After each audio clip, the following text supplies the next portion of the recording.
আসসালামু আলাইকুম। মাঝে মাঝেই চিকেন বিরিয়ানি, চিকেন তেহারি এগুলো রান্না করি। তো আমার ফোন আজকেও আম্মুর কাছে ঠিক কেন? এরকমই একটা রান্না আমার ছেলে মেয়ের জন্য করতেছি, যদিও এই যে আমরাও আমি খাবো। ভিডিও করতেছি। তারপরেও মাঝে মাঝে যেহেতু করা লাগে, অনেক সময় গরু মাংস দিয়ে করি। তা আমার ফ্যামিলি মেম্বারদের মধ্যে কেউ কেউ অবশ্য গরু মাংস, খাসি মাংস খায় না, যার জন্য আমি চিকেন দিয়ে খুব বেশি করা হয় আমার বিরিয়ানিতে বা তেহারিটা। যেটা আমার করার কিছু থাকে না, তো যাই হোক তারপরে আলহামদুলিল্লাহ সুন্দর করে করি। আমার ফ্যামিলির সবাই খেয়ে খুব মজা পায়, খুব মজা করি। আর আপনাদের কেমন লাগে আমি জানি না।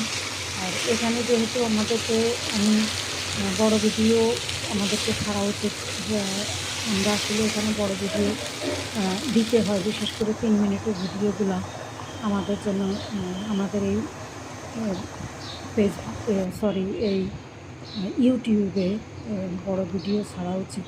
শর্টস ভিডিও ছাড়া যায়, শর্টস ভিডিওতে যেমন ভিউটা খুব বেশি লাগে 28 দিনের মধ্যে। বড় ভিডিওতে ঠিক এরকম তেমন কিছু থাকে না। বড় ভিডিওটা দিলে আমাদের সবসময় আমাদের জন্য এটা ভালো, বেটার।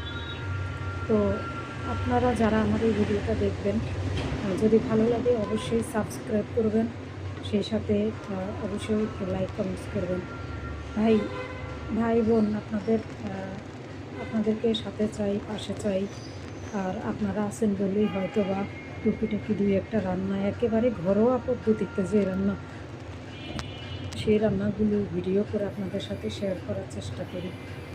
জানি না আপনাদের ভালো লাগে কি না, তবে আমি একদমই ঘরোয়া রান্না দিয়ে থাকি। আর অনেকের মতো অনেকেই অনেক সুন্দর সুন্দর রান্না করতে পারেন, আমি সেরকম কোনো রান্না করতে পারি না। যতটুকু পারি অতটুকু দেওয়ার চেষ্টা করি। আশা করি পাশে থাকবেন। আর